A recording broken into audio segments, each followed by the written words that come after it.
ఒక్కసారి కొమ్మూరి గోల్డ్ కి కాల్ చేయండి. తాకట్లో ఉన్న మీ బంగారాన్ని విడిపించి మార్కెట్ ప్రైస్ కి వాళ్ళు కొనుక్కుని మిగతా డబ్బులు మీకు ఇచ్చేస్తారు. Hello yes, welcome to our channel. నేను మీ యాంకర్ రేఖ. ప్రస్తుతం మాతో పాటు ఉన్నారు శేఖర్ భాష గారు. నమస్తే సార్. సార్, చాలా విషయాల గురించి మనం వింటూ ఉంటాం, చూస్తూ ఉంటాం. అందులో ది ఫేమస్ బాక్సర్ అయినటువంటి మేరీ కోమ్, ఆవిడ మాట్లాడిన మాట ఈ రోజు చాలా వరకు చక్కర్లు కొడుతుంది సోషల్ మీడియాలో. అసలు ఆ విషయం గురించి ఏమంటారు సార్? అంటే రాను రాను రాజుగారి గురంగా ఆడిదని నేను, లేకపోతే తినక అదే చదివేస్తే ఉన్నమతి పోయిందని ఇంకో ఏదో రకరకాల సామెతలు గుర్తొస్తుంది. ఆవిడ బాగున్న రోజుల్లో విలువలు మాట్లాడి, బాలేని రోజుల్లో లెక్కలు మాట్లాడకూడదు. ఇది కరెక్ట్ సార్. బాగున్న టైంలో అంటే ఆవిడ భారతదేశానికి అద్భుతమైన మెడల్స్ పట్టుకొచ్చింది. 6 సార్లు కిక్ బాక్సింగ్ లో. బాక్సింగ్ అనేది జనరల్ గా ఆడవాళ్ళు చాలా తక్కువ ప్రిఫర్ చేస్తారు. మగాళ్ళ స్పోర్ట్ అనుకునే దాంట్లో ఆవిడ దూసుకుపోయి చూపించింది, వాడు ఏం తక్కువ కాదు అని చెప్పి చూపించింది. అనేది హట్స్ ఆఫ్ ఆవిడకి.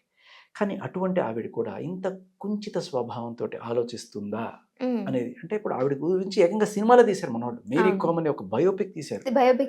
అటువంటి ఆవిడ, నేను ఆ రోజున అంత సక్సెస్ కావడానికి కారణం మా ఆయన. ఎందుకంటే సరే వాళ్ళిద్దరికి ఏదో రకంగా ఒక పరిచయం అయింది, ఆ పరిచయం ప్రేమ అయింది, ప్రేమ పెళ్ళయింది, పిల్లలు పుట్టారు. సో ఈయన ఏం చేశాడు, ఈవిడంత సంపాదించుకునే స్తోమత ఈయనకి లేదు. ఏదో చిన్న చోటమాట ఫుట్బాల్ ప్లేయర్ ఆయన, అది కూడా డిస్ట్రిక్ట్ లెవెల్ ప్లేయర్.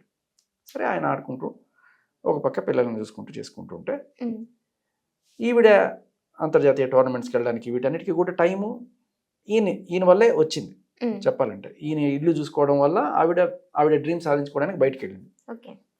చక్కగా ఆయన భార్యని ఎంపవర్ చేయడానికి ఆయన సహకరించాడు, which is good. Every man should do that. కానీ అది అయిపోయిన తర్వాత ఏరు దాటాక తెప్ప తగిలేశారని ఒక సామెత ఉంది. అంటే నన్ను బాగా పైకి నెట్టిన ఎవరైతే ఉంటారో అలా అయిపోయిన తర్వాత లాస్ట్ మినిట్లో పట్టణ ఒకటి తంతే వాడి కింద పడతారు చూడండి. ఆ టైప్లో ఇప్పుడు ఏమంటుందంటే ఆవిడ, ఈయన ఆడదాని డబ్బుల మీద బతికేడు ఒక బతుక, ఏ సంపాదన లేదు, నా సంపాదన మీద బతుకుతాడు, ఏముండదు, ఇంట్లో కూర్చొని పని చేసుకుని ఉంటాడు, ఏ మొగుడండి వాడు అని చెప్పంటారు.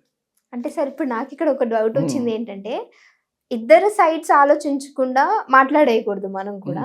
సో ఇప్పుడు ఆవిడన్న మాట మనకు అర్థమవుతుంది, అక్కడ ఆమె ఏం ప్రాబ్లమ్స్ ఫేస్ చేసింది, అక్కడ ఏం జరిగింది అనేది మనకి తెలియదు కదా.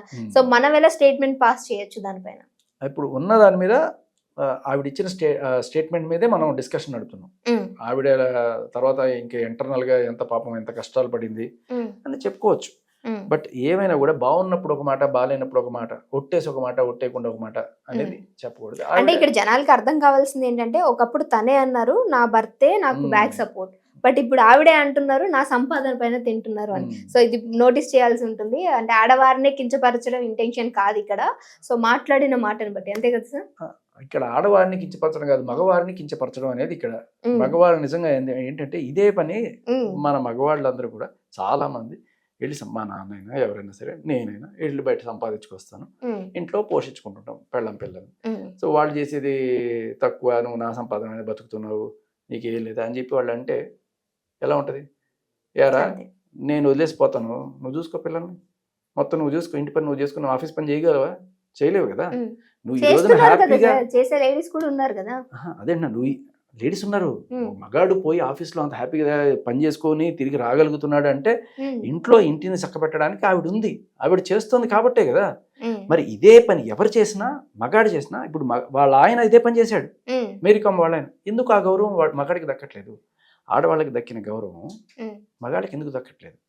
నువ్వేముదరా 4 బంద్ చేసుకొస్తావు, స్త్రీరా మొత్తం ఉండి చూసుకునేది, ఫ్యామిలీ మొత్తం చూసుకునేది, నడిపించేది ఆవిడ, ఇన్ని కబుర్లు చెప్తాం కదా.